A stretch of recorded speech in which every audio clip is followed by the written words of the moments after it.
What's up, everyone? Welcome back to After the Storm. This is the Canes game review episode for game number 14 of the season, a 4-2 win over the Vegas Golden Knights.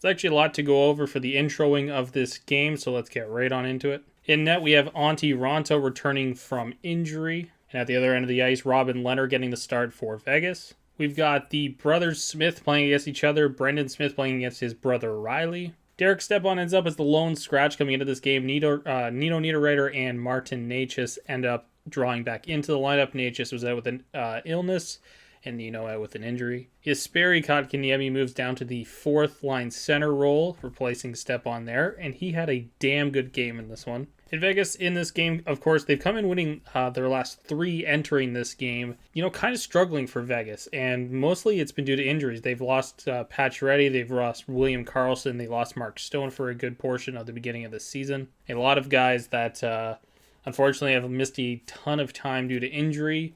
But they've come in a little bit struggling. They're winning 3 in a row. So this should be, as Vegas kind of gets back to their normal selves. And of course, the biggest news in Vegas of the entire season so far is the acquisition of Jack Eichel. He looks like he's going to be back into the lineup around late February, early March for this team. And I think Vegas, once that ends up happening, they're going to be, provided there's no more injuries and everybody gets healthy, they are a Stanley Cup contending team.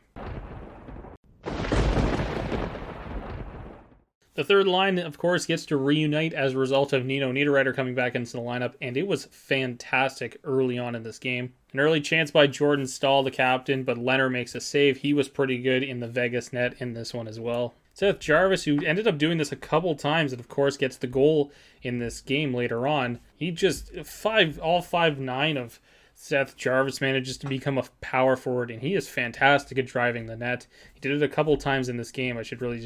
2 times in this game where he really just drove the net off a defender fantastically. He'd get stopped both times, of course, but here's the first chance and Lehner makes the save. Antti Raanta ends up making his first stop off of Brett Howden early on in this game. And a short chance after, Evgeny Dodonov, the former Ottawa Senator, former Florida Panther, ends up with a nice wraparound chance. He slides the puck through Antti Raanta and ends up hitting the far post, but it does stay out. Jordan Staal would have another great opportunity in this first period to score.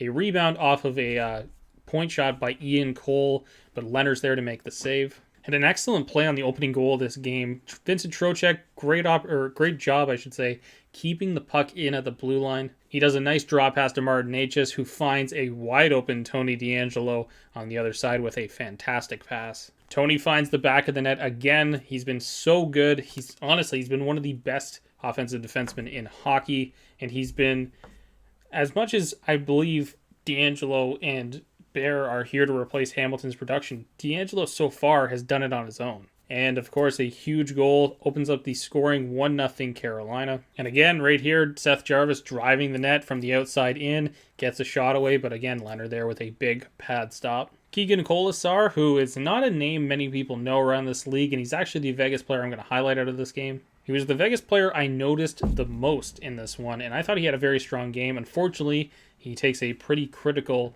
penalty here against Tony DeAngelo, sending the Canes to their first power play of the game. And on that power play, Svechnikov with a nice cross-seam pass over to Teuvo Teravainen with a nice one-timer, as Teuvo likes to shoot more, and it's really paying dividends. But on this one, it's not a goal for Teuvo Teravainen. The rebound bounces to Aho. He kind of whiffs on the puck, but it does end up going in. Lehner's quite out of position, just trying to get over to stop that one-timer. And the Canes take a 2-0 lead at the end of the first period. That, of course, is how the period would wrap up. The Canes take a big 2-0 lead into the first intermission, heading with a lot of momentum into the second.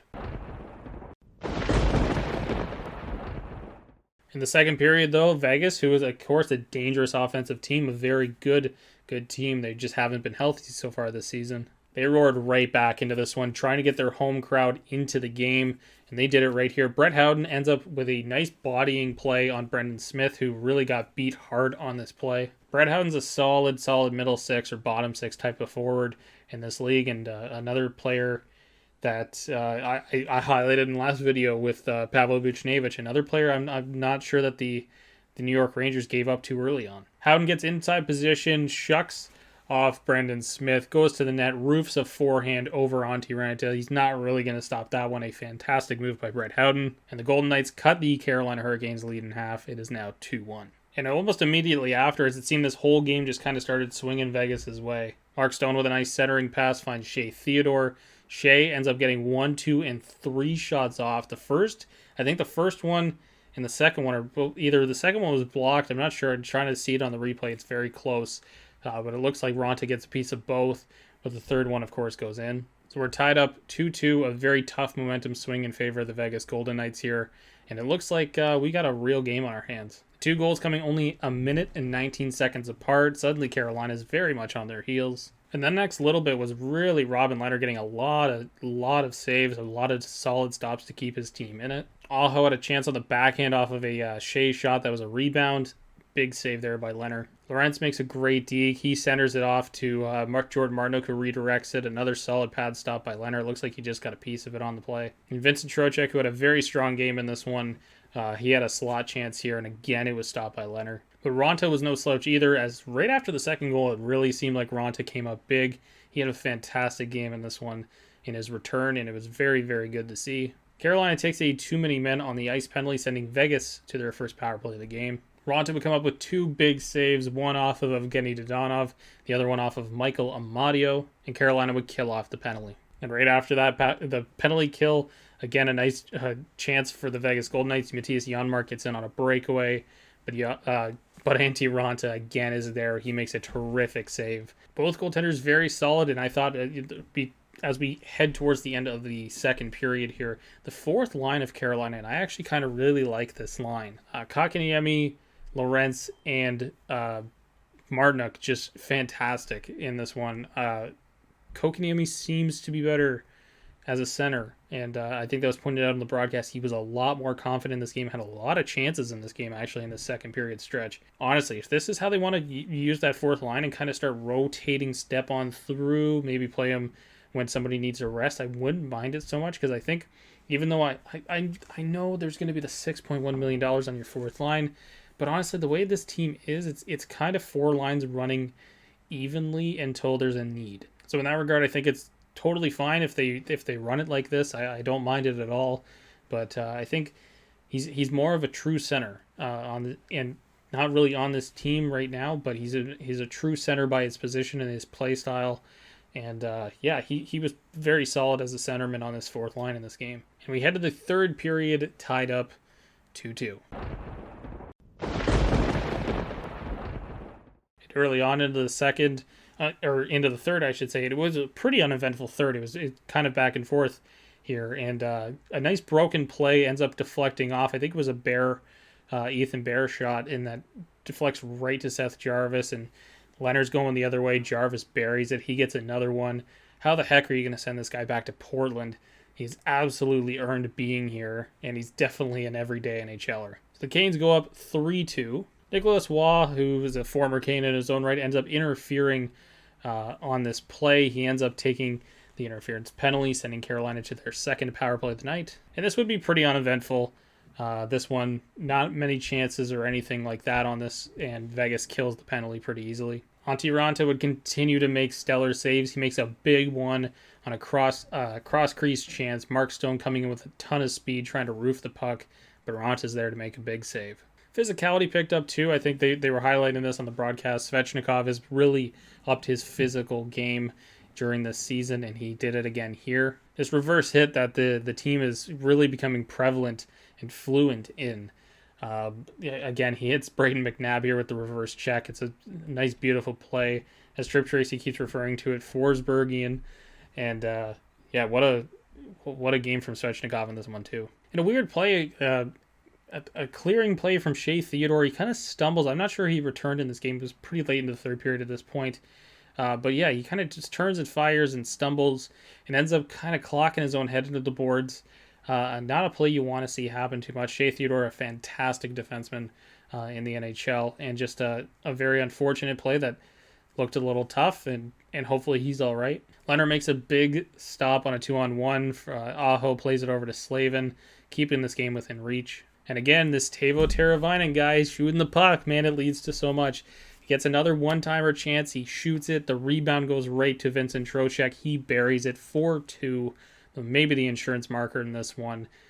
Big, big goal. Ronto making 2 more big stops in this one. Nick Hague with a chance, and Mark Stone again with another chance. He was buzzing in this third period for sure. Robin Lehner heads to the bench with about minute 43 left in this one. Ronto makes another stop on Nick Hague. Slavin comes up with a nice block on Chandler Stevenson, and time would run out. The Canes take this one 4-2. Another big, big win.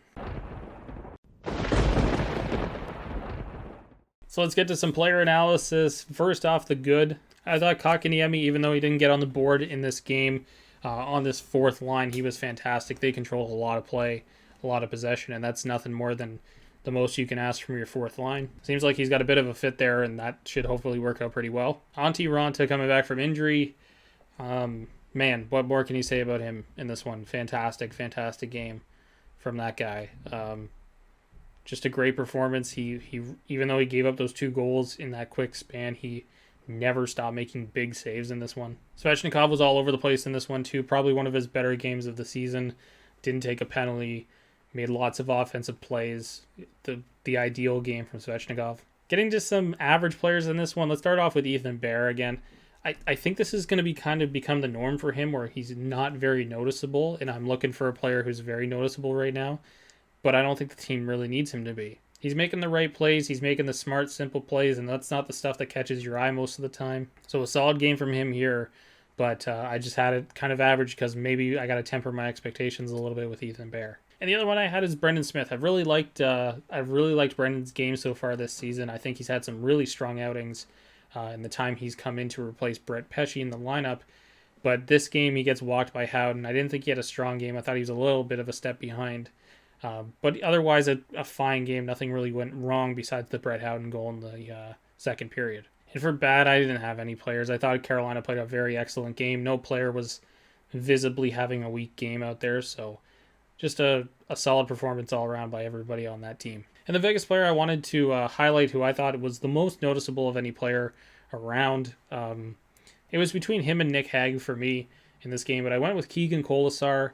A player that not a lot of people know, very under the radar, but a very good finesse type, big body player, power forward by definition in the NHL. For a team like Vegas that's very high on the cap, you're going to need guys who can play in your bottom 6 and be really good players. You've seen Tampa do it a lot.